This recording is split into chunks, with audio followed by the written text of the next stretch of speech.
Electronic voting യന്ത്രത്തെപ്പറ്റിയുള്ള വിവാദം മുറുകിയ പശ്ചാത്തലത്തിലാണ് കേന്ദ്ര തിരഞ്ഞെടുപ്പ് കമ്മീഷൻ നിലപാട് വ്യക്തമാക്കുന്നതിനായി സർവകക്ഷി യോഗം വിളിച്ചത്. ഉത്തർപ്രദേശ് തിരഞ്ഞെടുപ്പിന് പിന്നാലെ 16 രാഷ്ട്രീയ പാർട്ടികൾ വോട്ടിംഗ് യന്ത്രം മാറ്റി പേപ്പർ ബാലറ്റ് പുനഃസ്ഥാപിക്കണമെന്ന് ആവശ്യപ്പെട്ടിരുന്നു.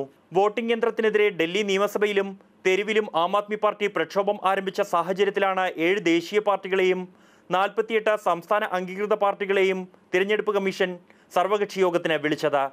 ഇലക്ട്രോണിക് വോട്ടിംഗ് യന്ത്രത്തിൽ കൃത്രിമം നടത്താനാകില്ലെന്ന് കാണിക്കുന്ന വീഡിയോ പ്രദർശനം യോഗത്തിൽ നടന്നു.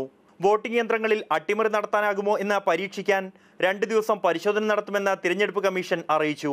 പരിശോധന അടുത്ത ആഴ്ച തന്നെ ഉണ്ടാകുമെന്നാണ് സൂചന. വോട്ടിംഗ് യന്ത്രങ്ങളിൽ VVPAT സംവിധാനം നടപ്പാക്കണമെന്ന ആവശ്യത്തെ കേന്ദ്ര തിരഞ്ഞെടുപ്പ് കമ്മീഷൻ സ്വാഗതം ചെയ്തു. ആവശ്യമായ ഫണ്ട് കേന്ദ്ര സർക്കാർ അനുവദിച്ചതായും തിരഞ്ഞെടുപ്പ് കമ്മീഷൻ സർവകക്ഷി യോഗത്തെ അറിയിച്ചു. കഴിഞ്ഞ ഉത്തർപ്രദേശ് ഡൽഹി മുനിസിപ്പൽ തിരഞ്ഞെടുപ്പുകളിൽ അട്ടിമറി നടന്നോ എന്ന് പരിശോധിക്കാൻ സർവകക്ഷി സമിതിയെ നിയോഗിക്കണമെന്ന ആവശ്യം ആപ്പ് ഉന്നയിച്ചിട്ടുണ്ട്. തിരഞ്ഞെടുപ്പിൽ കോഴ നൽകുന്നവർക്കെതിരെ കടുത്ത നടപടി ഉൾപ്പെടെയുള്ള തിരഞ്ഞെടുപ്പ് ചട്ട പരിഷ്കാരങ്ങളും സർവകക്ഷി യോഗം ചർച്ച ചെയ്യും. മാതൃഭൂമി ന്യൂസ്, ഡൽഹി.